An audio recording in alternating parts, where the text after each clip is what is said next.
시청하시기 전에 STV 상생방송 구독과 좋아요 눌러주세요. 여러분 안녕하십니까? 치유와 생존, 도통문화를 전하는 동방신선학교 개병 뉴스입니다. 다가오는 후천 새 문명의 비전이 담긴 삼신일체 상제님과 수부님의 새 역사 이야기, 도전 말씀으로 시작하겠습니다. 도전 3편 183장 2절입니다. 이 길은 남조선 뱃길이니 짐을 채워야 떠나리라. This journey, the voyage of the ship of South Joseon, will begin only after the cargo has been loaded. 이 길은 남조선 뱃길이니 짐을 채워야 떠나리라. This journey, the voyage of the ship of South Joseon, will begin only after the cargo has been loaded. 이 길은 남조선 뱃길이니 짐을 채워야 떠나리라. This journey, the voyage of the ship of South Joseon, will begin only after the cargo has been loaded. 우리 모두가 타야 할 남조선배. 이 남조선배는 분열과 대립의 시간을 넘어 가을 우주를 향해 떠납니다. 지구촌의 형제들을 후천 선경의 새 세상으로 인도하는 인류 구원의 배입니다.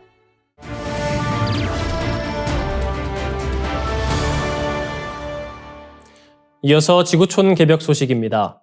도널드 트럼프 행정부가 러시아 우크라이나 전쟁 종전 협상을 추진하면서 우크라이나에 대한 군사적 지원의 대가로 우크라이나 내 히토류 광물의 50% 소유권을 요구한 것으로 알려졌습니다. 파이낸셜 타임스는 2월 15일 보도에서 이 같은 내용을 전하며 협상 과정에서 미국의 압박이 상당했다고 전했습니다. 히토류는 반도체, 전기차 배터리, 전투기나 미사일, 레이더 등 방위 산업과 첨단 기술의 필수 전략 자원입니다.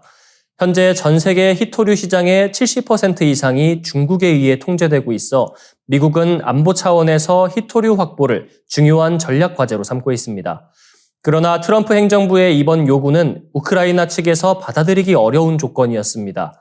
FT는 협상 참가자들의 말을 인용해 젤렌스키 우크라이나 대통령이 미래에 대한 미국의 확실한 안보 보장 약속이 있어야 한다는 이유로 제안을 거절했다고 보도했습니다.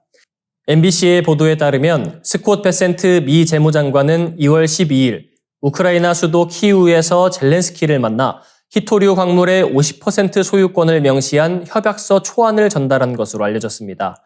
이에 대해 우크라이나 측은 마치 식민지 시대에서나 볼 법한 협정이라며 강하게 반발한 것으로 전해졌습니다. 트럼프 대통령은 2월 10일 폭스뉴스 인터뷰에서 우리는 우크라이나에 수천억 달러를 지원했으며 그 대가로 약 5천억 달러어치에 달하는 우크라이나의 히토류를 갖기를 원한다고 발언한 바 있습니다. 젤렌스키 대통령은 2월 15일 독일 뮌헨 안보회의 연설에서 히토류는 우크라이나 국민의 자산이며 이를 보호하기 위해 신중히 접근해야 한다고 밝혔습니다. 그는 유럽 국가들도 히토류 개발에 참여할 수 있도록 협력 방안을 모색하겠다고 언급했습니다. 우크라이나는 현재까지 미국의 군사 지원을 받아 러시아와의 전쟁을 이어가고 있지만 이번 협상을 통해 미국이 히토류와 같은 전략 자원까지 군사 지원의 대가로 요구한다면 이는 불합리한 조건이 될 수밖에 없다는 입장입니다. 트럼프 행정부가 히토류 소유권을 요구한 이번 협상안에 대해 국제사회에서는 자유주의 동맹 관계를 경제적 압박 수단으로 활용하는 조폭식 외교라는 강한 비판이 나오고 있습니다. 다음 뉴스입니다. 미국의 도널드 트럼프 행정부가 뮌헨 안보회의에서 유럽 국가들을 강하게 비판하며 우크라이나 종전 협상에서도 유럽을 배제하겠다는 입장을 노골적으로 드러냈습니다. 오랫동안 동맹이었던 미국이 유럽과 거리 두기에 나서자 유럽 각국은 충격에 빠졌고 강한 반발을 보이고 있습니다. 2월 16일 유럽 언론들에 따르면 크리스토프 호이스겐 뮌헨 안보회의 의장은 독일 JDF 방송과의 인터뷰에서 이번 회의를 유럽의 악몽이라고 표현하며 트럼프 행정부가 사실상 유럽과의 동맹을 포기했다고 지적했습니다. 특히 JD 벤스 미국 부통령은 첫 외교 무대에서 유럽 각국의 극우 규제 정책을 비민주적이라고 비판하면서 오히려 극우 세력을 옹호하는 태도를 보였습니다. 이에 대해 로버트 하벡 전 독일 부총리는 트럼프 행정부는 법치와 자유민주주의 같은 서구적 가치를 공격하고 있다고 주장했습니다. 또한 스테파니 밥스트 전 나토 관계자는 영국 타임스 라디오와의 인터뷰에서 미국은 더 이상 유럽의 동맹이 아니다라고 말하며 유럽이 새로운 외교 전략을 모색해야 한다고 강조했습니다. 유럽 주요 언론도 강한 위기의식을 표출하며 트럼프 행정부의 태도를 강하게 비판했습니다. 프랑스 르몽드는 미국이 유럽을 상대로 이념 전쟁을 선포했다고 보도했습니다. 독일 쥐트도이체 차이퉁은 벤스 부통령이 방화범처럼 유럽을 흔들고 있다고 평가하며 트럼프 행정부가 유럽 내부의 정치적 균형을 무너뜨리려 한다고 지적했습니다. 트럼프 행정부의 태도 변화에 대해 우크라이나도 강하게 반발하고 있습니다. 우크라이나 정부는 미국이 유럽을 배제한 상태에서 러시아와 종전 협상을 추진하려는 움직임을 보이고 있다며 이러한 협상이 우크라이나의 주권을 위협할 수 있다고 우려하고 있습니다. 미국 뉴욕타임스는 트럼프 행정부가 러시아와 손잡고 유럽을 버릴 가능성이 있다고 분석하며 이러한 변화가 블라디미르 푸틴 러시아 대통령에게 엄청난 외교적 승리를 안겨줄 수 있다고 경고했습니다. 존 메이저 전 영국 총리는 BBC 방송과의 인터뷰에서 만약 러시아가 우크라이나에서 성공한다면 그 다음 목표는 다른 국가가 될 것이며 이는 의심의 여지가 없다고 주장했습니다. 트럼프 행정부의 이번 행보는 미국과 유럽의 오랜 동맹 관계가 근본적으로 변화할 가능성을 보여주는 신호탄으로 해석되고 있습니다. 다음 뉴스입니다. 중국이 남중국해 심해에 심해 우주정거장으로 불리는 연구시설 건설을 승인하며 해양 강국 도약을 위한 본격적인 행보에 나섰습니다.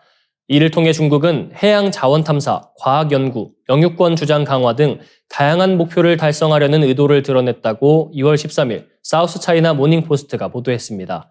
중국 과학원은 남중국해 수심 2,000m에 위치할 심해 연구시설 건설 계획을 승인했습니다.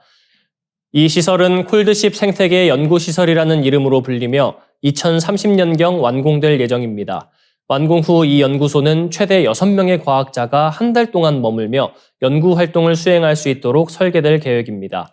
주요 연구 내용은 메탄 하이드레이트와 희귀 광물 탐사, 심해 생태계 연구, 해저 지각 활동 관측 등으로 향후 다양한 과학적, 산업적 활용이 기대되고 있습니다. 중국이 남중국해에 심해 연구시설을 건설하는 이유는 이 지역이 과학적, 경제적, 군사적 가치가 높은 해역이기 때문입니다. 심해 연구시설은 단순한 과학 연구 목적을 넘어 중국의 해양 과학 기술력을 과시하고 국제사회에서의 영향력을 확대하는 데 기여할 수 있습니다.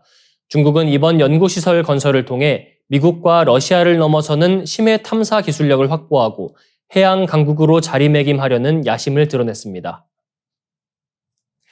이어지는 순서 상생 라이프입니다.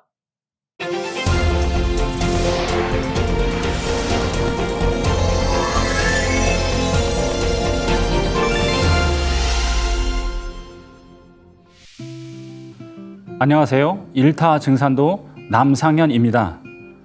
저번 시간에 이어서 천지공사 두 번째 시간입니다. 오늘은 신축년 이후 연사는 내가 맡았느니라는 말씀처럼 상제님이 도통문을 여신 31살 되시던 신축년부터 9년 동안 천지공사를 행하셨습니다. 이 천지공사는 3개의 대권을 행사하시는 우주의 통치자, 우주의 경영자이신 상제님만이 가능하신 일이고 천지공사 보신 그대로 이 세상은 1.1액의 어김도 없이 가을 개벽을 향해 흘러가고 있습니다. 지난 시간에 상제님의 천지공사는 크게 세계 정치 판도가 흘러가는 세운과 상제님의 무국대도 증산도가 흘러가는 도운으로 전개되고 구체적으로는 1변, 2변, 3변으로 전개된다는 말씀을 드렸는데요. 오늘은 세운공사의 1변과 2변에 대해 간단히 말씀드리겠습니다. 먼저 상제님께서 천지공사를 보실 때 1800년대, 1900년대 초에 국제정세를 살펴보겠습니다. 당시는 영국, 프랑스, 스페인, 러시아 등 서양 제국주의 국가들이 아메리카, 아프리카, 아시아를 침략하면서 식민지 쟁탈전을 할 때입니다. 이들 제국주의 국가들은 문명화라는 미명 아래 약소국을 침탈하면서 야만적인 행위를 곳곳에서 자행하였습니다. 동양의 여러 나라들은 서양의 침략 총칼 앞에 당할 수밖에 없었습니다. 이 상황을 상제님께서는 이렇게 말씀하셨습니다. 이제 동양의 형세가 누란과 같이 위급하므로 내가 붙들지 않으면 영원히 서양으로 넘어가게 되리라. 상제님은 이런 혼란한 상황을 바로잡고 동서의 세력 균형을 맞추고자 하셨습니다. 약소국이 독립을 할 수 있게 하셨고 궁극적으로는 전 세계가 한 가족으로 통일될 수 있도록 만드셨습니다. 이건 선천의 어떠한 성자들도 불가능하고 오직 상제님만이 가능하신 일입니다. 상제님께서는 세계 정치의 울로를 오선위기 도수로 정해 놓으셨는데요. 상제님 말씀을 보겠습니다. 현하 대세를 오선위기의 기령으로 돌리나니 두 신선은 판을 대하고 두 신선은 각기 훈수하고 한 신선은 주인이라. 주인은 어느 편도 훈수할 수 없어 수수방관만 하고 다만 손님 대접만 맡았나니 연사에 큰 흠이 없어 손님 받는 예만 빠지지 아니하면 주인의 책임은 다한 것이니라. 바둑을 맞추고 판이 해치면 판과 바둑은 주인에게 돌아가느니라. 다섯호자 신선선자 둘러쌀 위자 바둑 기자로서 순창 회문산의 오선위 기혈은 다섯 신선이 바둑 두고 있는 형국의 천지대명당 혈자리입니다. 바둑은 바둑판과 흑돌과 백돌이 있습니다. 백돌과 흑돌이 서로 공격과 방어를 하면서 땅을 따먹는 것인데요. 상제님께서는 한반도를 바둑판, 그리고 한반도에 지리적으로 정치적으로 절대적인 영향을 끼치는 세계 4대 강국을 바둑을 두는 네 신선으로 비유하셨습니다. 한반도를 차지하기 위해 패권 다툼을 벌이면서 지구촌 정치 질서의 대세를 형성해 나가도록 공사를 보셨습니다. 결국 이 오선위기의 패권 다툼은 대전쟁으로 현실 속에서 폭발하게 됩니다. 다음은 세 차례의 씨름판 도수입니다. 오선위기 바둑판은 상제님의 말씀처럼 내 일은 삼변 성돈이라 하신 말씀 그대로 세 번의 대국을 거치는데요. 세 번의 대국을 씨름판으로 비유하셨습니다. 상제님 말씀을 통해 알아보겠습니다. 현하 대세가 씨름판과 같으니 애기판과 총각판이 지난 뒤에 상씨름으로 판을 마치리라. 씨름은 우리나라 민속 경기로서 두 남자가 청사빠와 홍사빠를 메고 씨름판에서 힘을 겨루어 넘어뜨리는 경기입니다. 전국 마을 어디에서나 장마당이 서면 항상 씨름 경기가 열렸고 씨름을 통해 가장 힘이 센 사람인 천하장사를 뽑기도 하였습니다. 후천 가을 개벽 실제 상황으로 들어가는 때 선촌 5만 년 쌓여온 상극의 기운을 거두시기 위해서 상제님께서는 조선을 중심으로 4대 강국이 바둑을 두는 오선위기 형국으로 크게 세 차례의 대국을 거치게 하셨습니다. 그 세 차례의 대국을 씨름판에 비유하여 애기판, 총각판, 상씨름판이라고 하셨습니다. 애기판은 힘이 가장 약한 애기들이 씨름하는 형국으로, 즉 조선을 두고 러시아와 일본이 대결하면서 1차 세계대전으로 폭발합니다. 총각판은 총각들이 씨름하는 형국으로 중국과 일본이 대결하면서 그 결과로 2차 세계대전으로 폭발합니다. 상씨름은 가장 덩치가 크고 힘이 센 장사들끼리 씨름으로 상은 최고의 뜻이라는 의미가 담겨져 있습니다. 상씨름은 더 이상이 없는 씨름, 최후의 전쟁입니다. 북한과 남한의 주인들끼리 대결하면서 남북 상씨름 최후 대전쟁 3차 세계대전이 폭발하면서 실제 후천 가을 개벽 상황으로 진입하게 됩니다. 오선위기 바둑판과 씨름판으로 둥글어가는 세상 울로를 안경전 종도사님 말씀으로 정리해 보겠습니다. 세운공사는 그 판도가 지구의 중심이자 혈자리인 한반도를 바둑판으로 삼아 주변 4대 강국이 바둑을 두는 형국으로 되어 있다. 이 오손위기 판이 애기판 1차 세계대전, 총각판 2차 세계대전을 거쳐서 인류 역사를 마무리 짓는 주인끼리 한판 승부인 상씨름으로 매듭 지어진다. 그리고 바로 이 남북 상씨름의 발발과 동시에 전 인류는 개벽의 실제 상황으로 진입하게 된다. 상제님 후천 가을 성경 세계를 향한 세운공사의 첫 번째 애기판에 대해서 들여다보겠습니다. 이제 만일 서양 사람의 세력을 물리치지 않으면 동양은 영원히 서양에 짓밟히게 되리라. 그러므로 서양 세력을 물리치고 동양을 붙잡음이 옳으니 이제 일본 사람을 천재 큰 일꾼으로 내세우리라. 내가 일러 전쟁을 붙여 일본을 도와 러시아를 물리치려 하노라.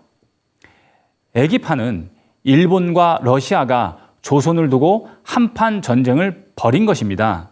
이때 오손위기 러시아의 훈수군은 불란서, 지금의 프랑스가 붙고 일본의 훈수군은 영국이 붙었습니다. 러일 전쟁은 1904년부터 1905년 동안 1년 동안 있었습니다. 당시에 러시아와 일본의 국력 차이는 엄청 났는데 러시아가 일본에 패한다고 생각한 나라는 전 세계에 아무도 없었습니다. 그렇지만 상제님 공사로 일본이 러일 전쟁에서 승리하게 되었습니다. 러일 전쟁 패배 후 유럽으로 눈을 돌린 러시아는 얼지 않는 항구 발칸 반도에 눈독을 들이기 시작하였습니다. 이로 인해 발칸 반도에서는 러시아를 중심으로 한 범슬라브주의와 오스트리아를 중심으로 한 범게르만주의가 격렬하게 충돌하게 됩니다. 이런 와중에 1914년 6월 28일 오스트리아의 황태자 부부가 보스니아의 수도 사라예보를 방문했다가 범슬라브주의의 세르비아 청년에게 피살되었습니다. 이 사건이 도화선이 되어 1차 세계대전이 발발하게 되었습니다. 끝나지 않을 것 같았던 전쟁은 이상하게도 인플루엔자가 확산이 되면서 특히 젊은 군인들이 많이 희생을 당하면서 부랴부랴 평화협정을 맺고 종식이 되었습니다. 전쟁을 질병이 끝낸 것입니다. 애기판을 거치면서 제국주의 아래에서 신음하던 약소민족 국가들이 독립을 하였고 상제님께서 조화 정부에서 짜놓으신 세계 일가 통일 정권이 지상에 처음 손을 보이게 되는데 그것이 국제연맹입니다. 전쟁과 질병을 통해 인류가 진정으로 하나가 되어 나아가는 기낭인 여정의 첫 발자국을 뗀 것입니다. 애기판을 지나면서 인류는 평화로운 세상을 만들기 위해 국제연맹을 창설하지만 미국 등의 불참으로 힘이 약했습니다. 이 평화는 오래가지 못하였습니다. 장차 일천 전쟁이 2번 일어나리니 첫 번째에는 천국이 패하고 말 것이요 두 번째 일어나는 싸움이 10년을 가리니 그 끝에 일본은 패하여 쫓겨 들어가고 호병이 침노하리라. 상제님 공사 정신 그대로 총각판 오손위기로 역사의 물결이 거세게 조선을 몰아쳤습니다. 1929년 세계 대공황이 일어나면서 세계 열강들은 자기가 살기 위해 약소국들을 침략하기 시작하였습니다. 조선을 병합한 일본 또한 중국 대륙 침략에 열을 올리게 되었습니다. 대동아 공영권 수립이라는 기치를 걸고 중국의 전쟁을 일으켰습니다. 1931년 만주사변과 그리고 1937년 7월에서 45년 8월까지 중일 전쟁을 일으켰습니다. 이로써 세계는 총각판 씨름 속으로 휘말려 들어갔습니다. 이 총각판 씨름의 훈수꾼으로 중국은 소련과 중소 불가침 조약을 맺고 일본은 독일과 방공협정을 맺음으로써 대결 구도가 형성이 되었습니다. 내가 이제 일본을 도와 잠시 천하 통일의 기운과 1월 대명의 기운을 붙여 주어 천하의 역사를 하게 하리라. 그러나 그들에게 한 가지 못 줄 것이 있으니 곧 어질 인자라. 만일 어질 인자까지 붙여주면 천하는 다 저희들의 소유가 되지 않겠느냐. 일본의 기세는 정말 대단했습니다. 상제님께서는 일본에게 큰 기운을 몰아주셨습니다. 동아시아의 많은 나라가 일본의 손아귀에 들어갔습니다. 그러나 일본은 전쟁을 일으키면서 너무 많은 사륙을 하고 또한 패권을 잡기 위해 스승국인 한국을 완전히 지구상에서 없애버리기 위해 배응망덕한 일을 서슴지 않았습니다. 또 일본의 근대화 현대화를 도와준 미국을 자기의 패권을 위해 진주만을 기습 공격함으로써 태평양 전쟁 또한 일으켰습니다.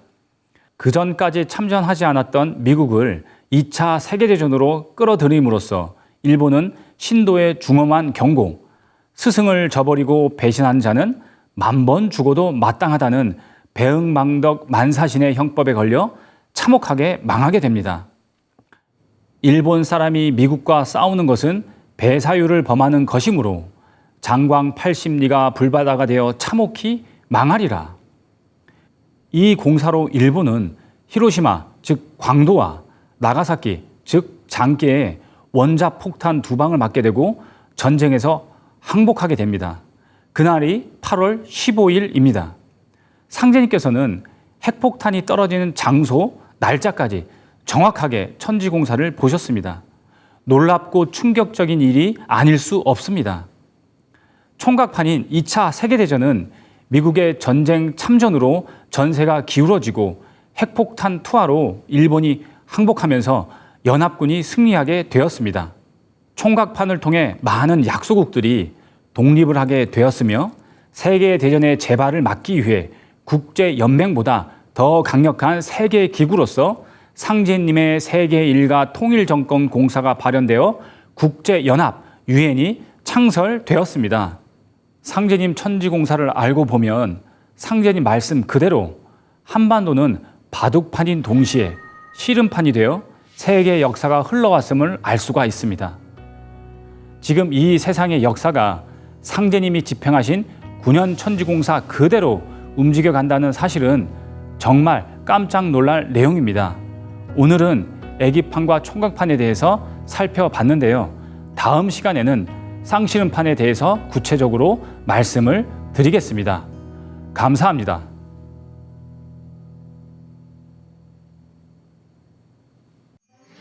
이상으로 동방신선학교 개병 뉴스 마치겠습니다. 시청해주셔서 고맙습니다.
이제 고요한 마음으로 자세를 바르게 하며 눈은 지그시 감습니다. 잡념을 끊도록 허리를 곧게 쭉 펴니다. 생각으로 우주 원십자를 긋고 원십자를 빙 둘러 정원을 그립니다. 이제 원십자 정중앙 영명좌표에 나의 회음을 맞춥니다. 나의 회음이 영영좌표와 일치하는 순간 나는 무국의 조화바다 속에 뛰어들어 온 우주와 하나가 됩니다. 이제 모든 것을 비우고 숨결을 느끼며 고요하게 내쉬고 들이마셔 봅니다. 나의 하단전을 바라보며 숨을 점점 더 천천히 깊게 호흡합니다. 이제 천천히 숨을 내뱉습니다. 천천히 내쉬는 숨에 스트레스와 피로, 우울, 불안, 원망과 분노 등 모든 어둠을 몸 밖으로 내보낸다고 생각합니다. 이제 천천히 숨을 깊이 들이쉽니다. 나의 생각으로 하단전을 열어 우주 조화의 빛과 생명의 기운을 가득 들이마십니다. 잠시 호흡하겠습니다.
다음에는 옴과 훔으로 우주 윤려의 조화빛을 내 안에 채우는 주문 수행을 하겠습니다.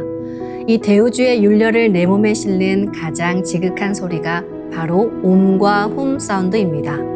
옴과 훔 사운드로 수행을 하면 우주의 무궁한 빛의 기운이 내 몸에 꽉 차게 되고 호흡으로 수화가 순환 반복하면서 태토가 형성됩니다. 태토가 생성된다는 것은 내 몸의 면역력이 상승하고 내 삶이 건강해지며 무한한 자신감이 생기게 되는데요. 그 과정에서 자가치유가 함께 이루어집니다. 내 몸의 중심맥인 축맥을 따라 나의 숨결과 주문의 빛기운이 하나 되어 백회와 회음 사이를 함께 오르내립니다. 그럼 지금부터 마음으로 옴 하며 축맥을 따라 백회에서 회음까지 숨을 쭉 내립니다. 상단의 불기운이 축맥을 따라 아래로 쭉 내려오면 하단의 옴의 빛을 폭발시켜 붙입니다. 다음은 마음으로 훔 하며 축맥을 따라 회음에서 백회까지 숨을 쭉 올립니다. 하단의 물기운이 시원하게 위로 올라가면 머리 중앙에 훔의 빛을 폭발시켜 붙입니다. 지금부터 옴과 훔으로 소화 기운을 순환시키는 수행을 해보겠습니다.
우주를 낳은 율려소리, 옴과 hum을 바탕으로 신의 2대 여의주 주문인 시천주주와 태율주가 완성되었습니다. 율려조화의 두 주문, 시천주주와 태율주를 정성껏 송주하여 나의 하단전을 강화하고 상단을 정화하는 수행을 하겠습니다. 두 주문의 빛의 기운을 하단에 집중해서 넣으면 영원한 생명과 수행력의 바탕인 정단이 형성됩니다. 정단이 만들어질 때는 물과 관련된 영상이 자주 보이고 정단이 형성되면 하단에 빛의 알이 보이게 됩니다. 정단을 만들 때는 손동작을 주문 소리에 맞춰 하단에 주문의 기운을 넣어주는 동작을 반복하시면 됩니다. 시천주 조하정 영세불망만사지 지기금지 원의대강 시천주 조하정 영세불망만사지 지기금지 원의대강 시천주 조하정 영세불망만사지 지기금지 원의대강 시천주 조하정 영세불망만사지 지기금지 원의대강 시천주 조하정 영세불망만사지 지기금지 원의대강 시천주 조하정 영세불망만사지 지기금지 원의대강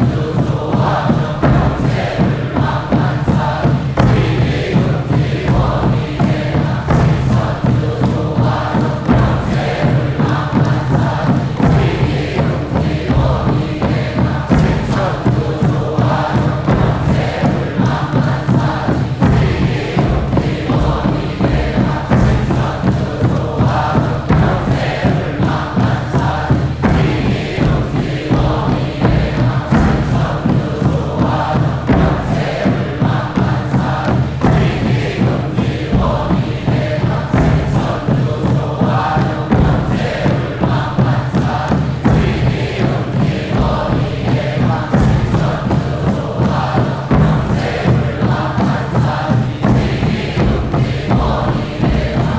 조하정 시천주 조하정 영세불망만사지 지기금지 원의대강 시천주 조하정 영세불망만사지 지기금지 원의대강 시천주 조하정 영세불망만사지 지기금지 원의대강 시천주 조하정 영세불망만사지 지기금지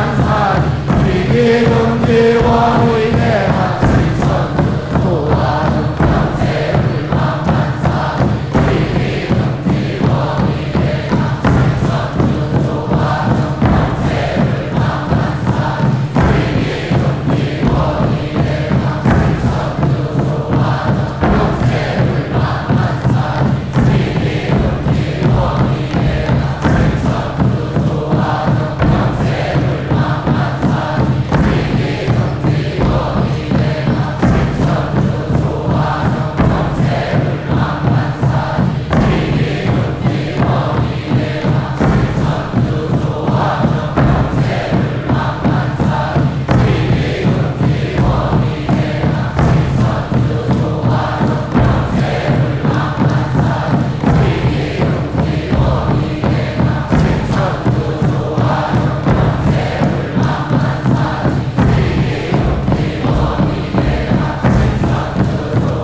영세불망만사지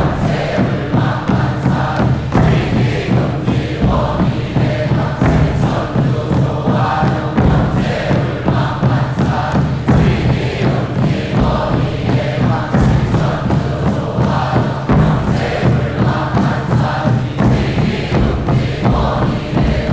시천주 조하정 영세불망만사지 지기금지 원의대강